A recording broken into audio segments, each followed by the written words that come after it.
Arrest ചെയ്യാനുള്ള ഡൽഹി പോലീസിന്റെ നീക്കത്തിനെതിരെ എസ്എഫ്ഐ നേതാവ് ഐഷി ഘോഷ് കോടതിയെ സമീപിച്ചു.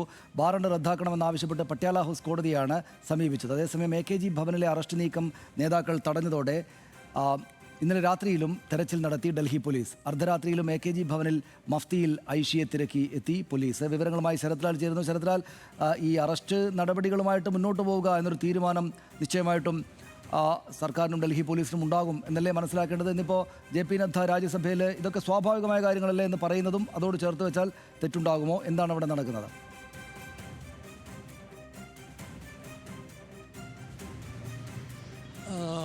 സനീഷെ, ഈ ഡൽഹി പോലീസ് അറസ്റ്റുമായി മുന്നോട്ട് പോകുമെന്ന് തന്നെയുള്ള നടപടിക്രമങ്ങളാണ് ഇപ്പോൾ AKG ഭവനിൽ നടന്നിരിക്കുന്നത്. ഇപ്പോൾ AKG ഭവനിൽ ഇപ്പോഴും ഡൽഹി പോലീസ് ഇവിടെ കാത്തു നിൽക്കുന്ന ഒരു അവസ്ഥ നമുക്ക് കാണും.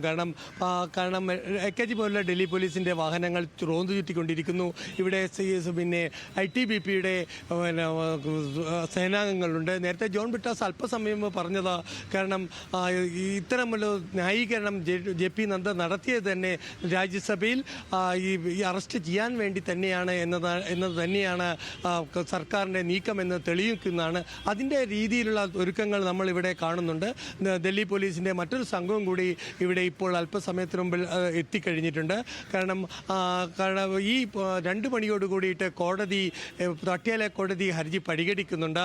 അത് പരിഗണിച്ച് അറസ്റ്റ് വാറണ്ട് റദ്ദാക്കിയിട്ടില്ലെങ്കിൽ ഐഷി ഘോഷിനെ ഇവിടെ വെച്ച് തന്നെ അറസ്റ്റ് ചെയ്യുക എന്ന നീക്കത്തിലേക്കാണ് ഡൽഹി പോലീസ് കടക്കുന്നത്. അതിനുള്ള മുന്നൊരുക്കങ്ങളൊക്കെ തന്നെ ഇവിടെ AKG ഭവൻ്റെ മുമ്പിൽ റെഡിയായി തയ്യാറായി കഴിഞ്ഞു. വളരെ പ്രധാനപ്പെട്ട കാര്യം എന്ന് പറഞ്ഞാൽ AKG ഭവനിൽ ഇപ്പോൾ ഇടതുപക്ഷ MP-മാർ എത്തിയിരിക്കുന്നു.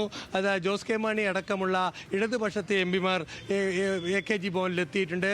സന്തോഷ് കുമാർ, അതേപോലെ തന്നെ ഇടതുപക്ഷം ഇന്ന് രാവിലെ ഇന്ത്യ ബ്ലോക്ക് യോഗത്തിൽ ഈ വിഷയം ജോൺ ബ്രിട്ടാസ് ഉന്നയിച്ചിരുന്നു. ആ യോഗത്തിൽ എല്ലാ കക്ഷികളും, ഇന്ത്യ ബ്ലോക്കിലെ മുഴുവൻ കക്ഷികളും ഈ കാര്യത്തിൽ CPM-ന് പിന്തുണ പ്രഖ്യാപിച്ചു. അതിൻ്റെ ഒരു നേർക്കാഴ്ചയാണ് പാർലമെൻറ്റ് ഹൗസിന് മുമ്പിൽ നടന്ന ഇടതുപക്ഷ MP-മാരുടെ പ്രതിഷേധത്തിലേക്ക് തൃണമൂൽ കോൺഗ്രസും അതേപോലെ തന്നെ കോൺഗ്രസും മാണിക് താക്കൂർ തന്നെ, കേരളത്തിലുള്ള കോൺഗ്രസ് MP-മാർ വന്നിട്ടില്ലേ പോലും തമിഴ്നാട് കോൺഗ്രസ് പ്രസിഡന്റ് മാണിക് ടാഗോർ തന്നെ ഇതിലേക്ക് പങ്കെടുക്കാനെത്തി. അത് തെളിയിക്കുന്നത് കോൺഗ്രസിൻ്റെ പരസ്യ പിന്തുണ ഇന്ത്യ ബ്ലോക്ക് സഖ്യത്തിൽ നിന്ന് ലഭിച്ചിരിക്കുന്നു എന്നതാണ്.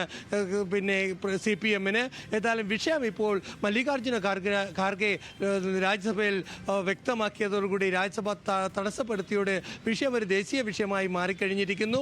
ഏതായാലും CPM ഓഫീസിൽ കടന്ന് അറസ്റ്റ് ചെയ്യാനുള്ള നീക്കം ഇതൊക്കെ ലോക്സഭയിലും രാജ്യസഭയിലും എന്ത് നടന്നാലും CPM ഓഫീസിലായാലും ശരി ഐഷി ഘോഷിനെ അറസ്റ്റ് ചെയ്യും. കോടതി 2 മണിക്ക് ഈ വാറണ്ട് റദ്ദാക്കിയിട്ടില്ലെങ്കിൽ എന്നാണ് ഇപ്പോൾ ഡൽഹി പോലീസ് പറയുന്നത്. അതിനുള്ള എല്ലാ ക്രമീകരണങ്ങളും AKG ഭവന് മുമ്പിൽ പിന്നെ ഡൽഹി പോലീസ് ഒരുക്കിയിട്ടുണ്ട്. സനീഷ്, ഏതായാലും 2 മണി വരെ കാത്തു നിൽക്കുകയാണ് ഡൽഹി പോലീസ് AKG ഭവന് മുമ്പിൽ. സനീഷ്.